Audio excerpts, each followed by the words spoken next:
Bonjour, dans cette vidéo, je vais corriger la partie D du DS4. On étudie une loupe. Ce sujet, c'est un QCM, c'est un extrait de concours. On démarre directement à la question 7. Alors évidemment, il y a toute une partie de lecture d'énoncés, puisqu'il y a un certain nombre de notations qui sont données. Et on va tout de suite commencer l'exercice. Alors, pour information, le sujet est dans la description. Donc comme ça, vous avez l'énoncé. Donc la question 7, on vous demande, la première question, c'est la limite de résolution angulaire d'un œil normal est d'environ 1,5 secondes d'arc. Donc il faut dire lesquels on peut affirmer. Donc à la question A, ça c'est juste impossible.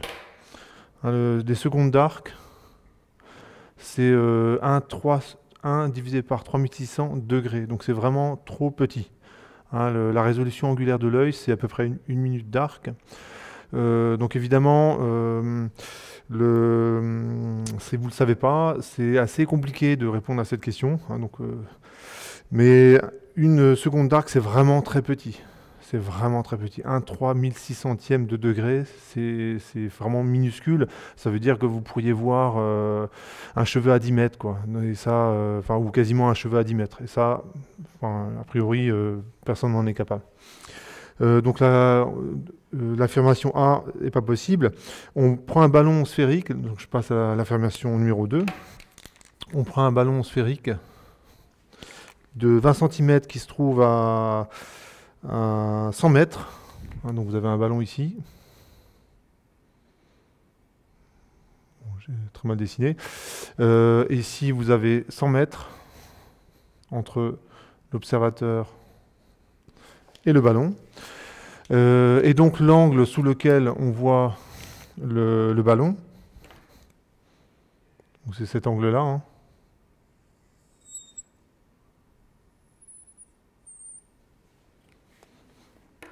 Et c'est le 0,2 mètres, puisque 20 cm, je vais le convertir en mètres, divisé par 100 mètres. C'est la définition d'un angle.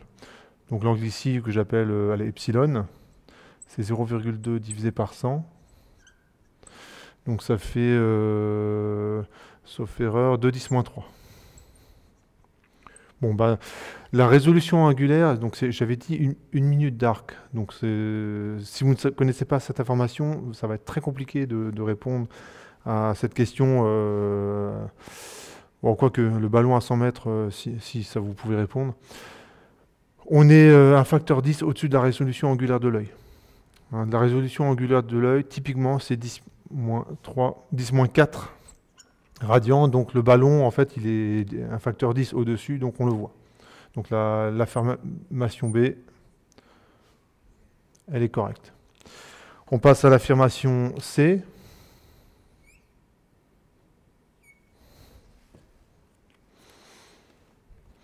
Voilà, donc j'ai réarrangé un petit peu la présentation. Affirmation C. Vous avez un œil hémétrope, donc ça c'est défini dans l'énoncé. Donc c'est un œil en fait qui ne présente pas de défaut. Peut voir un objet à l'infini, bien sûr que oui. C'est justement, en fait l'œil, la plupart du temps, c'est ce que vous faites. Vous regardez des objets à l'infini. Alors, la plupart des activités que vous faites, c'est, à part lire ou regarder un objet très près, la majorité du temps, on regarde des objets très éloignés. Et donc l'œil, d'une certaine façon, il est fait pour ça, pour voir net de loin. Donc l'affirmation C, on va dire que c'est bon. Petit D, un objet virtuel pour l'œil peut être observé nettement. Donc ça, c'est juste impossible. C'est juste impossible. Ça voudrait dire que vous avez un objet qui se forme derrière votre œil. Donc ça, l'œil, il n'est pas assez convergent, c'est juste impossible. J'ai envie de dire, c'est une situation qui arrive en principe jamais. Sauf si vous commencez à utiliser des instruments d'optique, mais l'évolution nous a façonné d'une certaine façon il y a bien longtemps, et à l'époque, les instruments d'optique n'existaient pas, donc certainement que ça peut s'expliquer, cette caractéristique de l'œil. Donc voilà pour la question 7, donc il y a deux affirmations B et C qui sont correctes. On passe à la question 8. Alors, dans la question suivante, vous avez la situation suivante. Vous avez la lentille, enfin la loupe. En fait, une loupe, c'est une lentille, hein. Et on met un objet au foyer, objet de la lentille. Donc ici, vous avez F. Et je mets un objet au niveau du foyer. Objet, donc c'est AB. Et dans ce cas-là, vous avez les rayons qui sont issus de B, qui vont être bien parallèles. Donc si vous avez, on va passer à peu près ici. Et le foyer image, il est là. Et vous avez un observateur, évidemment, qui est de ce côté-ci, hein, qui va observer l'image. Donc l'observateur, il est à une certaine distance notée X. Je pense qu'on n'en a pas besoin dans cette question. Et vous avez différentes possibilités. On vous demande θ'. θ', c'est l'angle sous lequel un observateur voit l'objet. En fait, θ', il est simplement ici. Ou là, si vous voulez. Et si on regarde ce triangle-là, eh ben vous avez tangente θ'. Donc dans ce genre de QCM, il y a quand même des petits calculs à faire. Hein, il y a quand même des petits calculs à faire. Surtout dans ce QCM-là, il y a certaines questions où bon, il suffit juste de cocher une case, c'est vrai, mais pour savoir exactement laquelle cocher, vous allez voir qu'il y a une petite phase calculatoire, un travail au brouillon qui peut être conséquent. Donc ici, vous avez AB sur la distance focale, que je note F'. Et bien sûr, comme les angles, je vais les considérer petits, hein, c'est aussi indiqué dans l'énoncé. Donc θ', c'est AB sur F'. Et c'est justement la proposition petit b. Hein.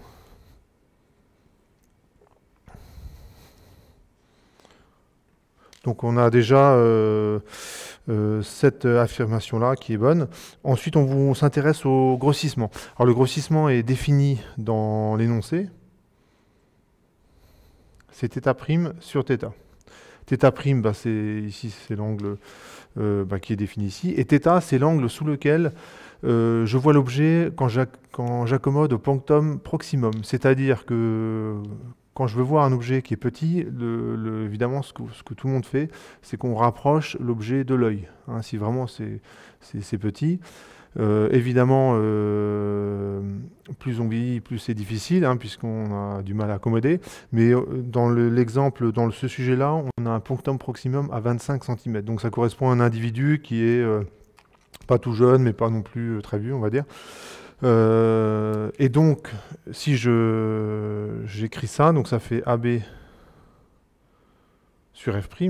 Donc je remplace l'expression de θ'. Et par définition, θ, c'est l'angle sous lequel je vois l'objet au punctum proximum, c'est-à-dire là où j'ai les meilleures conditions de vision à l'œil nu. Donc c'est toujours la taille de l'objet divisé par la distance du punctum proximum à l'œil. Ce que je constate, c'est que AB se simplifie. Le D de M passe au numérateur, hein, puisqu'il est au dénominateur du dénominateur.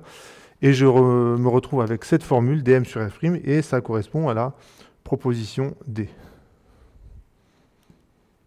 Donc, ce qu'il fallait cocher pour cette question-là, c'est B et D. Pour la question 8. On va passer à la question 9. Voilà, donc on attaque la question 9. Alors cette fois-ci, on place l'observateur, il accommode. Donc en fait, on prend les deux situations extrêmes. Hein. La zone d'accommodation, c'est je vois nettement à l'infini. Donc ça, c'est l'œil au repos. Et l'accommodation maximale, c'est quand on est au punctum proximum. Et l'œil est forcément quelque part entre ces deux situations-là. Donc dans la question 8, on étudiait le cas de l'œil au repos. Dans la question 9, c'est le cas de l'œil qui est près de la loupe et qui accommode au punctum proximum. Donc je vais représenter l'observateur. on va dire ici. On dit x environ égal à 0, ça veut dire que vraiment l'observateur met la loupe très près de son œil. Et vous avez évidemment le foyer, objet que je vais mettre ici. Et je considère que le D2M, la distance de l'œil au punctum proximum est un petit peu plus grande que le foyer. Ce n'est pas forcément le cas, hein. Si vous avez un individu jeune, le punctum proximum peut vraiment être très près de l'œil, hein. Pour un enfant, par exemple, la zone d'accommodation, un enfant est capable d'accommoder quasiment, il peut voir des objets qui sont à quelques centimètres de son œil. Ce qui est impossible quand on prend de l'âge, et puis quand on arrive à un certain âge, ça devient complètement impossible. Donc je vais mettre l'objet ici, ou plutôt son image. On va dire qu'elle va être là. Et on vous dit que, d'après l'énoncé, donc tout ça, c'est pas demandé quand vous répondez à un QCM, ça c'est un travail que vous faites au brouillon, hein.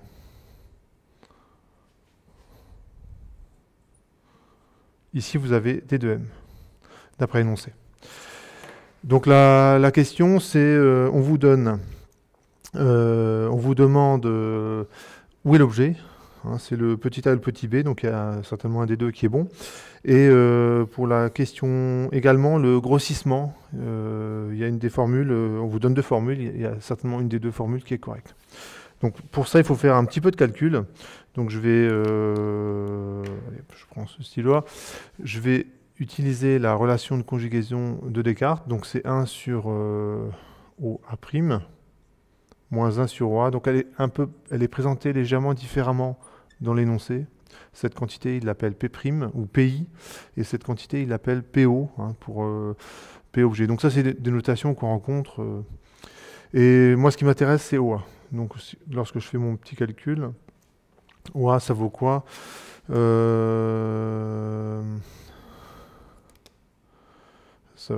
oui, je vais détailler le calcul. C'est quand même plus simple.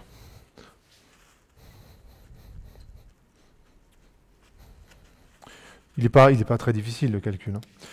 OA', c'est... ici, vous avez le point O. OA', c'est moins D2M.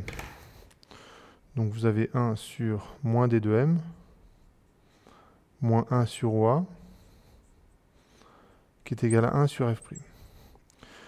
Donc, 1 sur OA, c'est égal à moins... En fait, je peux mettre le moins facteur 1 sur DM, plus 1 sur F'.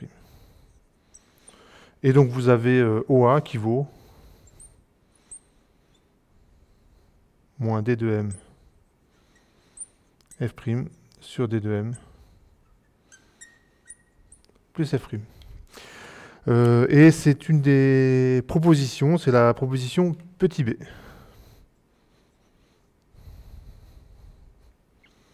Donc là, il y a une petite phase de calcul quand même, hein. C'est pas très difficile, mais quand même, ça prend quelques minutes pour être sûr de cocher la bonne réponse. On s'intéresse au grossissement.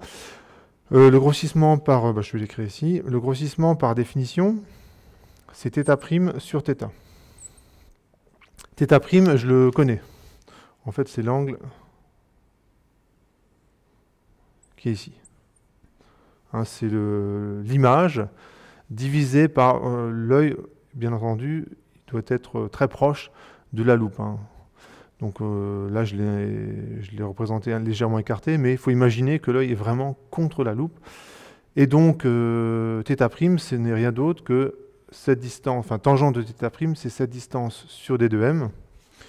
Donc, et comme je vais assimiler tangente de θ' à θ', ben, vous avez directement A', B' sur D2M. Ça, c'est pour θ'. L'angle θ, bah, c'est par définition, c'est AB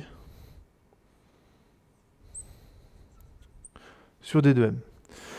Ce qui fait que le D2M il se simplifie, hein. Donc ça, c'est la définition de θ. Pour écrire ça, hein, θ égale AB sur D2M, il suffit de lire l'énoncé, hein. Le D2M se simplifie et vous avez donc le grossissement qui vaut A'B' sur AB. Je travaille en valeur algébrique, hein. En valeur absolue, je ne m'embête pas avec les signes. A'B' sur AB, ce n'est rien d'autre que OA' sur OA. Ici, c'est vrai que je pourrais travailler en valeur algébrique, parce que de toute façon, toutes les grandeurs, elles sont du même signe, donc c'est pas du tout embêtant. OA' sur OA, et ça tombe bien, OA, je l'ai ici, et OA', ça vaut moins DM. Donc je vais continuer le calcul ici. Donc OA', j'avais dit moins DM. OA, vous avez l'expression qui est là. Donc c'est moins D2M F' sur D2M. Je vérifie que... Non, on ne voit plus. Alors... Voilà, je l'ai réécrit pour que ça se voit. Le D2M, il se simplifie, le signe moins 1 se simplifie, le dénominateur du dénominateur passe au numérateur, et vous avez F' plus D2M sur F', et donc ça fait 1 plus D2M sur F'. Et ça, c'est la réponse D.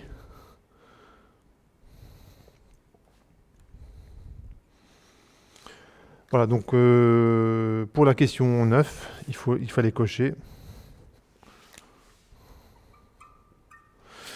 B et D, comme pour la question 8.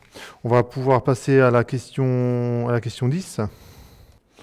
Voilà, on passe à la question 10. Alors cette fois-ci, l'œil est placé à une position quelconque, enfin pas totalement quelconque, puisque... il ne doit pas être à plus de D2M de la lentille, de la loupe. Donc on va dire le foyer objet est là, le foyer image est là. Et donc vous avez l'œil qui est quelque part ici, ouais, on va le mettre ici. Et la distance X entre l'œil et la loupe, évidemment, est positive, hein, puisque l'œil est forcément de ce côté-là. Et la distance maximale, on va dire que c'est D2M, hein, le punctum proximum. Effectivement, lorsque vous utilisez une loupe, ce que vous voulez, c'est que l'objet que vous regardez il soit à l'endroit. C'est son utilisation. Ce qui fait que, vous réfléchissez 2 secondes, forcément, vous ne pouvez pas avoir l'œil qui va être plus loin que le punctum proximum, hein. Bien sûr, je parle du punctum proximum parce qu'évidemment, quand vous voulez voir un objet petit, la meilleure stratégie, c'est quand même d'accommoder. Hein, surtout pour un instrument d'optique qui est aussi simple que la loupe. Si vous travaillez avec un microscope, là, c'est autre chose. Mais on peut se convaincre assez facilement que ça ne sert à rien de trop s'éloigner de la loupe. Donc X est compris entre 0 et D2M. Et on va utiliser les 2 cas. On va considérer le cas où l'objet est... que je ne dise pas de bêtises. Voilà, on considère 2 cas en fait. Le cas où l'œil n'accommode pas. Et en fait, le cas où l'œil n'accommode pas, ça correspondrait en fait à un objet AB. En fait, c'est une des situations qu'on a déjà rencontrées. Ça correspondrait à l'objet exactement au foyer objet, et ce qui fait que les rayons qui sont issus de B, ils sont bien parallèles, donc bon, évidemment ces rayons ne rentrent pas dans l'œil, mais si je traçais d'autres rayons, j'arriverais à en faire rentrer dans l'œil. L'œil, dans ce cas, n'accommode pas. On n'a pas d'accommodation, et donc P infini, ça vaut... C'est appelé P infini. Le P infini par définition, c'est OA, et ça vaut moins F'. Et c'est la réponse petit a. Donc c'est une des réponses proposées. Évidemment, la réponse petit b, c'était une autre expression, ne fait pas l'affaire. On va se placer dans le deuxième cas. Cette fois-ci, l'œil accommode au punctum proximum. Ça veut dire que la distance entre l'œil et l'image de AB, c'est exactement D2M. Voilà, donc j'ai déjà fait le schéma. Donc toujours dans la question 10, cette fois-ci on a accommodation au punctum proximum. Avant on avait l'œil au repos, donc accommodation au punctum remotum, donc à l'infini. Voilà. Et si je lis bien l'énoncé, la distance entre l'image de AB par la lentille et l'œil, c'est D2M. Donc la question, c'est, j'en ai besoin pour cocher la bonne case. Et à la question 10, voilà, on commence à faire des petits calculs assez conséquents. Il faut que je sache où est l'objet AB. Donc l'objet AB, on peut tracer un rayon lumineux. Il va se situer quelque part par là. Donc pour l'instant, je ne le représente pas et je vais le faire par le calcul. Donc je vous rappelle que la relation de conjugaison de Descartes,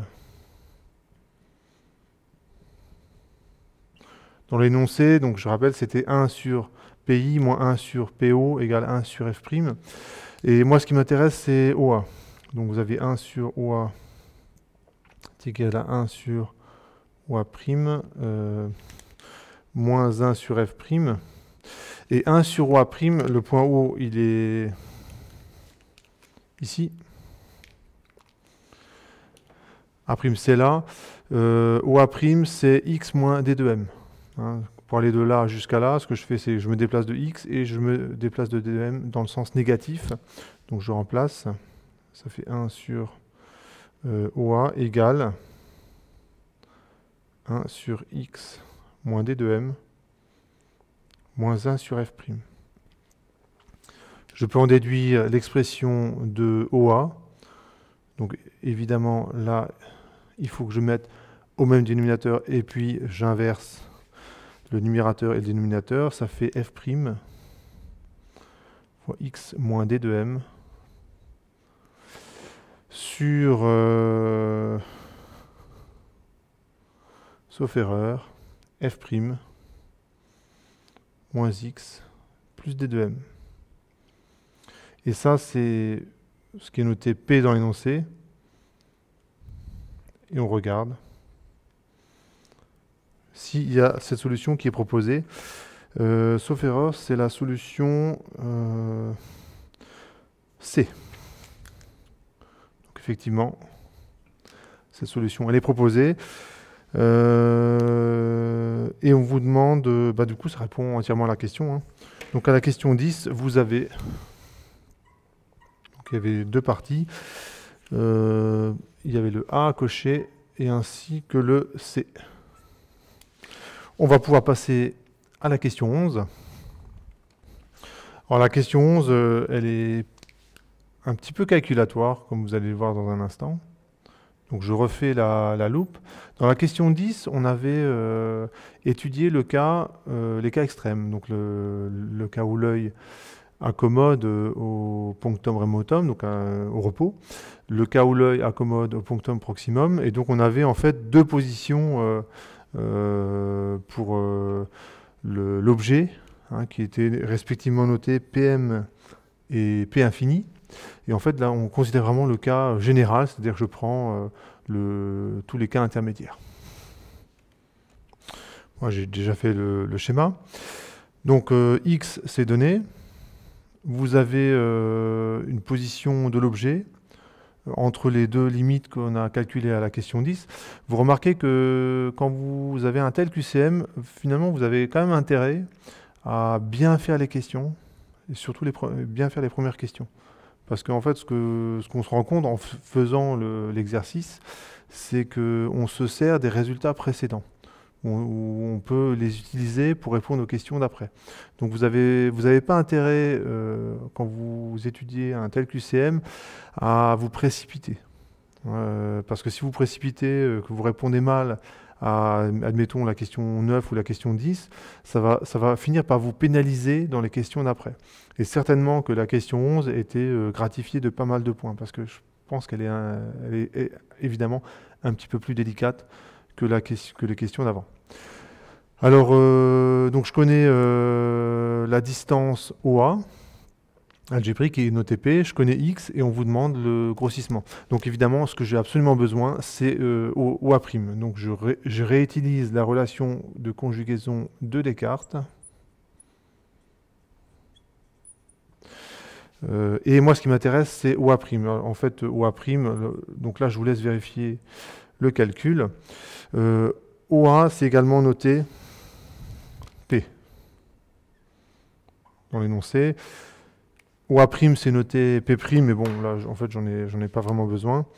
Et vous trouvez F' fois P sur F' plus P.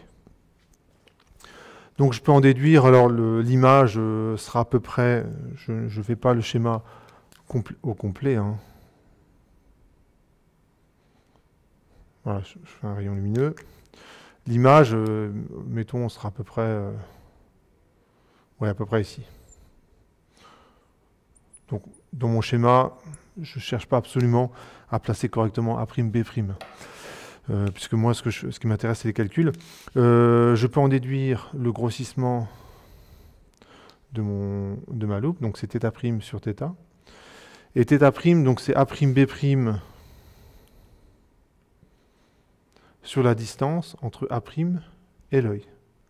Et la distance entre A' et l'œil, c'est X plus A'O. Et si vous préférez, je peux le noter comme ça. Donc θ', ce serait l'angle sous lequel on voit ce serait l'angle qui serait entre ici et là. C'est l'angle sous lequel l'observateur voit l'image à travers l'image de l'objet à travers la loupe. Et je divise par θ, donc θ c'est toujours AB divisé par dm, donc ça n'a pas changé. Je me rends compte que j'ai besoin du grossissement. J'ai appris, alors je peux travailler en valeur algébrique. Hein, de toute façon, A' sur B' sur AB, là c'est positif. Et finalement, c'est pas gênant de travailler en valeur algébrique. A', B' sur AB, c'était donné dans l'énoncé, c'est également OA' sur OA.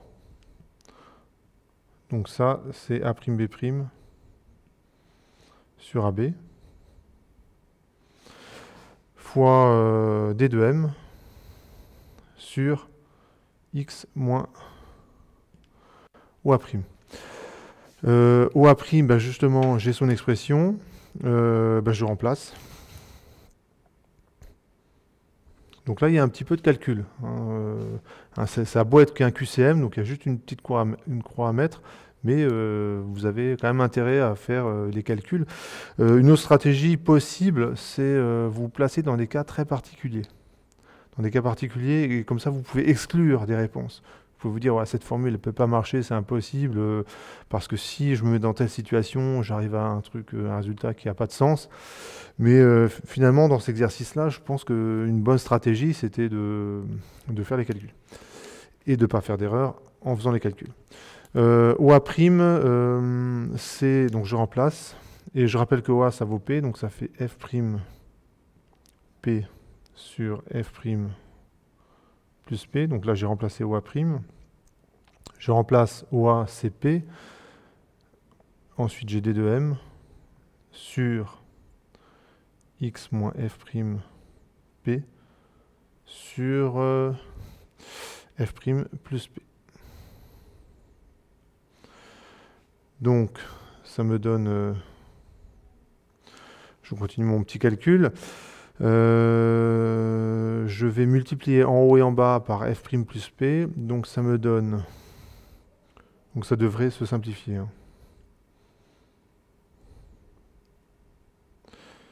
Donc, ça fait X F' plus X P moins F' P Vous avez le P qui se simplifie, et finalement, vous avez D de M. Donc j'espère que c'est une des solutions proposées. XP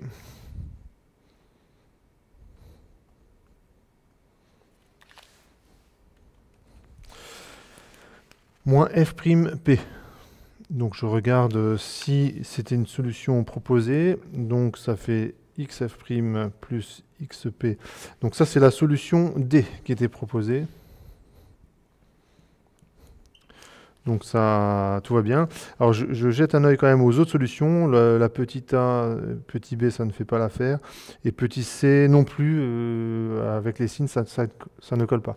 Donc finalement, j'ai répondu à la question 11. Donc c'est qui demandait un petit effort quand même de calcul. Et c'est la réponse petit d. J'arrive enfin à la question 12, la dernière question de cette partie. Et on répond à la question posée au départ dans l'énoncé, comment on se sert au mieux d'une loupe. Hein, donc vous avez, donc ça doit être qu'une loupe, hein, qu'une seule lentille, mais on voit quand même qu'il y a un petit peu de calcul à mener pour répondre à cette question qui a l'air toute bête en fait. D'ailleurs, on vous a jamais, quand vous manipulez une loupe, on vous avait jamais, il n'y a pas de mode d'emploi. Hein, vous l'utilisez et puis vous voyez bien par essai-erreur. Vous arrivez à vous en servir sans problème. Mais là, on a fait tous les calculs.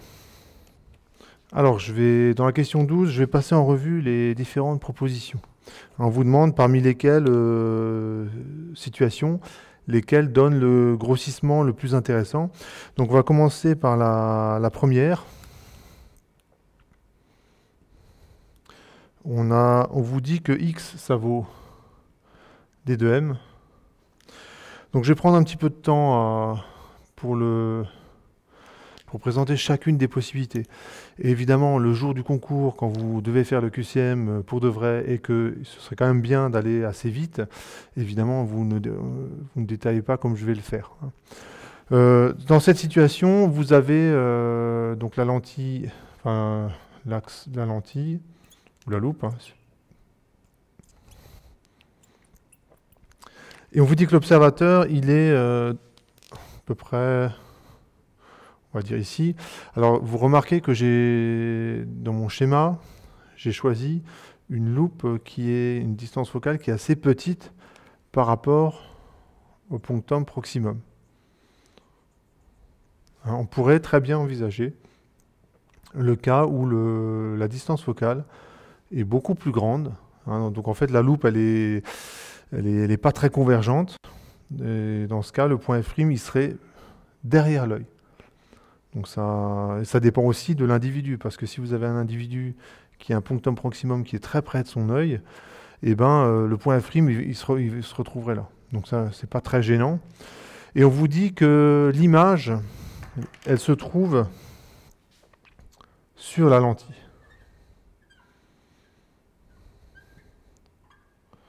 Et bien en fait, quand vous faites ça, vous n'aurez pas de mal à vous convaincre que en fait, l'objet, il est aussi sur la lentille. Donc déjà, au niveau de l'utilisation, vous savez, de la loupe, vous savez déjà que c'est pas bon du tout. Hein, quand vous utilisez une loupe, vous ne mettez pas le verre de la loupe contre l'objet que vous voulez regarder. Hein, personne ne fait ça. Donc en fait, A c'est égal à A' et B c'est égal à B', l'objet et l'image sont confondus. Cette situation, vous la rencontrez par exemple lorsque vous posez la loupe sur le bureau par exemple, et que vous avez un document ou quelque chose en dessous du bureau, et ben il n'est pas agrandi, il n'est pas rapetissé, en fait on le voit exactement à l'endroit où il est. Hein, là l'effet de la loupe il est quasi nul. Hein, l'objet et l'image sont confondus. Et dans ce cas, le grossissement, je vais prendre ça, c'est exactement 1. C'est exactement 1. Alors, pourquoi ça fait 1? Parce que l'objet et l'image sont confondus et qu'on est exactement à la distance dm de la loupe. On peut aussi le faire en utilisant la formule. Donc je reprends celle qui est donnée, celle qu'on a démontrée à la question d'avant. D'où l'intérêt de faire les questions vraiment bien. Hein, parce que si vous trébuchez à la question 10, eh ben vous allez trébucher aussi à la question 11 et puis à la question 12, vous n'y arriverez pas du tout. Donc il faut quand même faire attention. X, ça vaut 0. Donc, et que je dise pas de bêtises. Non, X, ça vaut pas 0, puisque X, c'est la distance. X, c'est D de M. Ça compte P vaut 0. Voilà. Donc si vous reprenez la formule, l'expression 11 petit d, hein, la bonne réponse, vous remplacez et vous trouvez 1. Donc évidemment, cette situation, on est à peu près assuré que c'est pas bon du tout, hein, que ça ne correspond pas à des conditions d'observation où le grossissement est fort. Donc je vais passer à la deuxième option. Donc on va étudier la deuxième option. Alors d'après l'énoncé, ça correspond à x égale à 0 et p' qui vaut moins d de m. Donc vous avez, on représente la loupe, et l'observateur a collé son œil à la loupe.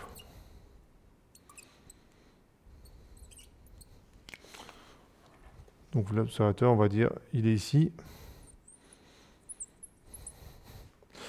Et on vous dit que P', ça vaut moins d de m. Donc l'image se trouve à la distance d de m. Donc allez, je la mets ici.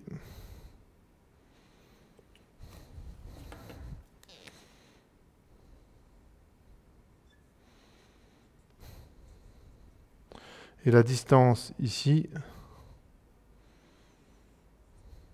c'est d de m. Donc dans ce cas-là, on peut refaire le calcul, j'ai déjà fait, hein.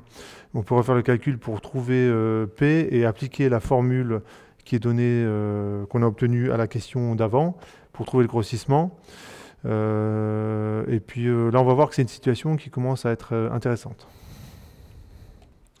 Bon, je refais le calcul. Donc là, j'ai besoin de savoir où est l'objet. Donc dans mes schémas, vous avez remarqué que je ne mets pas tout dans les schémas. Genre, par exemple, s'il n'y a pas de rayon lumineux, je ne vais certainement pas représenter l'objet. Hein, donc mes schémas ne sont pas complets, mais ce n'est pas du tout gênant. Je m'intéresse à OA. Donc ça fait 1 sur OA. Ça fait 1 sur OA', moins 1 sur F'. Et OA', ça vaut moins D de M. Donc ça fait moins 1 sur D de M.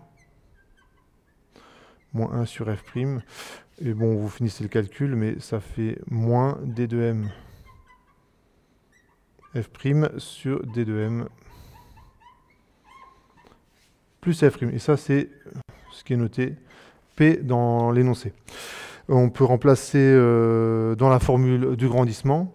Tiens, je vais le faire ici. Du grossissement obtenu à la question 11. Donc vous avez au numérateur F' D de M.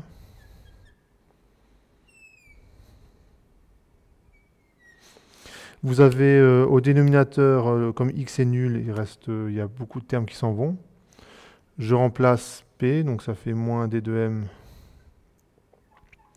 F' sur D de M plus F' fois F'.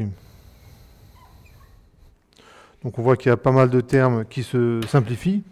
Le F' qui est là se simplifie, celui-là, le D de M s'en vont. Et je me retrouve avec une formule que j'ai déjà écrite à la question 9. Donc le dénominateur du dénominateur se retrouve au dénominateur. Donc ça fait D de M plus F' sur F'. Et ça fait 1 plus D de M sur F'. Donc là, dans la deuxième situation, on a un grossissement qui est plus grand que 1. Donc ça commence à devenir intéressant. On va s'attaquer à la troisième situation. Alors, dans ce cas, on vous dit que le x est quelconque et p', ça vaut moins l'infini. Donc en fait, on a cette situation qu'on a aussi déjà rencontrée. En fait, l'objet, il est sur le foyer objet de la lentille.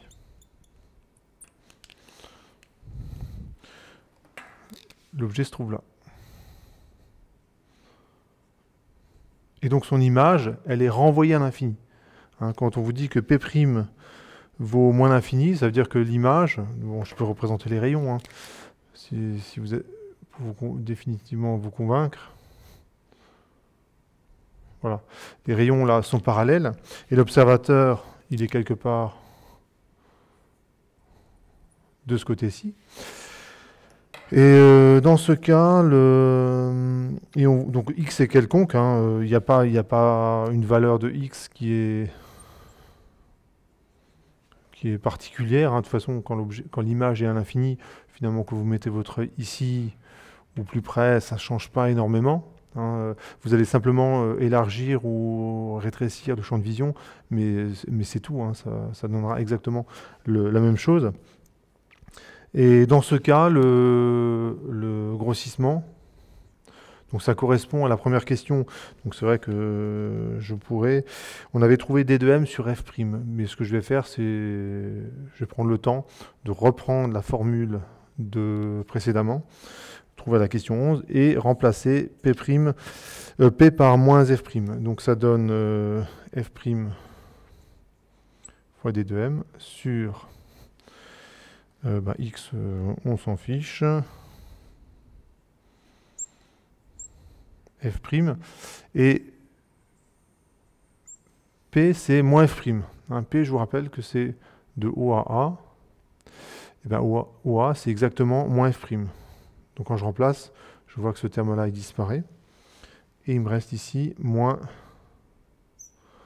F' fois F'.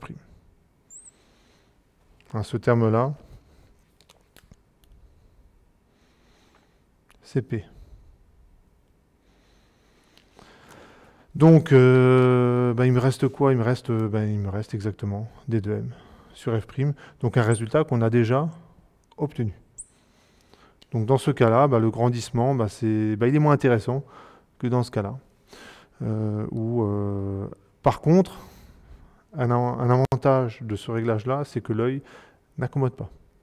Donc ça peut être intéressant. Si vous avez une durée d'observation qui est assez longue, vous avez intérêt à travailler dans ces conditions-là, parce qu'au moins l'œil ne se fatigue pas. Par contre, là, ce n'est pas le cas. Hein. Quand vous êtes dans cette situation-là, la situation petit b, votre œil accommode, donc vous avez une fatigue de l'œil qui va s'installer, et donc au bout d'un certain temps, vous aurez vraiment du mal à observer l'objet que vous regardez. Je vais maintenant m'intéresser au dernier cas qui est proposé. Vous avez x qui vaut 0 et p' qui vaut moins f'. Donc dans ce cas, vous avez, donc je représente la lentille.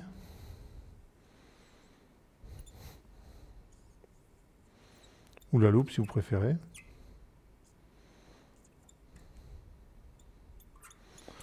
On a x qui vaut 0, donc l'œil de l'observateur, il est collé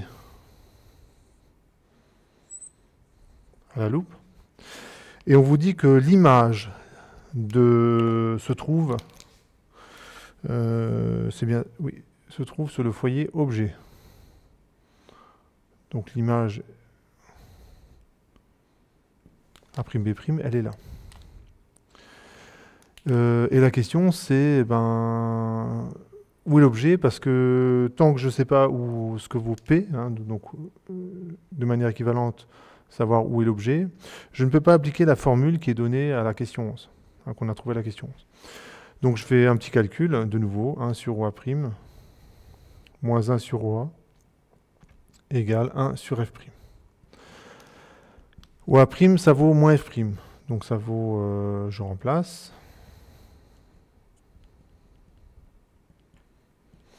Et je trouve 1 sur OA qui vaut moins 2 sur F'.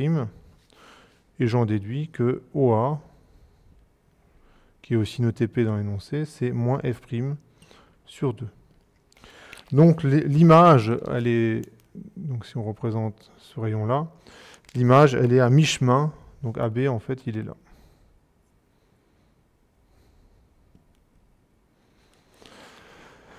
Je remplace dans la formule du grossissement. Alors, vous avez F' fois D de M sur x, x vaut 0, donc il y a deux termes qui s'en vont. X vaut 0 puisque l'œil est collé à la loupe, et je me retrouve avec moins f' sur 2, hein, donc c'est P fois f'. Donc je me retrouve avec un grossissement qui vaut 2 fois D2M sur f'. Et bon, j'ai noté ce dernier point. En fait, non, je vais faire un petit résumé. Je fais un petit résumé de tout ce qu'on a obtenu, et on va enfin répondre à la question. Voilà, j'ai résumé les différentes situations. Donc là, vous avez les résultats qui sont ici pour chaque cas. Et donc, évidemment, ce cas-là, il n'est pas favorable du tout. Enfin, la loupe, en fait, ne sert strictement à rien. Entre ce cas-là, il est moins bien que ce cas-là, en termes de grossissement. Par contre, ici, l'œil doit accommoder. Donc, vous aurez une fatigue plus importante dans ce cas-là que dans ce cas-là. Là, vous aurez une situation assez confortable. C'est-à-dire que vous pouvez regarder pendant des heures, puisque l'œil n'accommode pas, il est au repos, puisqu'il voit des objets qui sont à l'infini, alors que pas dans ce cas-là. Et vous avez ce cas-là, qui est un cas un peu particulier, où l'image est sur le foyer objet. Alors, on vous demande quel est le meilleur réglage. Hein, si j'ai lu la question, hein, pour quelle position x de l'œil et quelle valeur de P' le grossissement est-il maximum? Et en fait, c'est assez délicat de répondre. En fait, ça va se jouer entre ces deux situations-là. Là, c'est impossible, enfin, honnêtement, c'est impossible de répondre tant qu'on ne vous a pas donné f'. Parce que suivant la valeur de f', eh ben, ce sera plus intéressant d'être dans ce cas-là que d'être dans ce cas-là. Donc c'est assez... En fait, je peux pas répondre à la question, ça dépend. Hein, la réponse, ça dépend de la valeur de f'. La seule chose que je peux dire, c'est que dans cette configuration, ce qui est un petit peu embêtant, c'est le fait que si vous avez une distance focale qui est assez petite, donc si vous avez une loupe qui est assez convergente, eh bien, il faut que votre punctum proximum soit plus petit que f'. Soit plus petit que f'. Et donc, c'est ça qui va permettre peut-être de distinguer les deux. Dans ce cas-là, on va écrire la condition. Dans ce cas, D2M doit être plus petit. C'est ça, ouais, plus petit que la distance focale. Hein, donc, en effet, hein, si l'image qui est donnée par la loupe, elle est trop près de votre œil, hein, c'est comme si vous mettiez un objet trop près de votre œil, ben, au bout d'un moment, vous n'arrivez plus à faire la mise au point, vous ne pouvez plus le voir nettement. Donc la condition pour voir nettement, c'est que D2M, votre capacité d'accommodation, soit plus petite que f'. Alors dans ce cas, lequel... Bon, on va faire un petit calcul. En fait, non, il n'y a pas besoin de faire de calcul. Si D2M est plus petit que f', D2M sur f', c'est plus petit que 1. Et donc, en fait, c'est cette situation qui est la plus intéressante. Hein. Imaginons, je donne une petite application numérique, imaginons que D2M sur f', ce soit égal à 0,9 par exemple. Lorsque je fais le calcul là, je trouve 1,9 du coup. Et lorsque je fais ce calcul là, je trouve 1,8. Donc c'est bien cette situation qui est du coup la plus intéressante. Donc on peut répondre à cette question, mais là franchement la question 12, elle est quand même, je trouve, pas évidente. Et finalement la loupe, c'est pas aussi simple que ça en a l'air. Hein. Ça doit être qu'une seule lentille. On sait s'en servir d'une loupe, hein, c'est vraiment facile. Du moment qu'on voit l'objet agrandi, c'est bon. Mais malgré tout, on peut faire pas mal de calculs avec ce dispositif optique très simple. Donc on va dire que c'est la réponse B pour la question 12. Donc ici, vous avez toutes les réponses de ce QCM. Et si vous voulez réussir un tel QCM, dans ce cas-là, eh ben, il fallait faire un petit peu de calcul et bien faire les questions dans l'ordre et bien être sûr de ses réponses au fur et à mesure. Hein, parce que si vous commenciez à trébucher à la question 10 par exemple, bah, ça a compliqué la résolution pour les questions 11 et 12. Voilà, je vous dis à bientôt pour d'autres vidéos.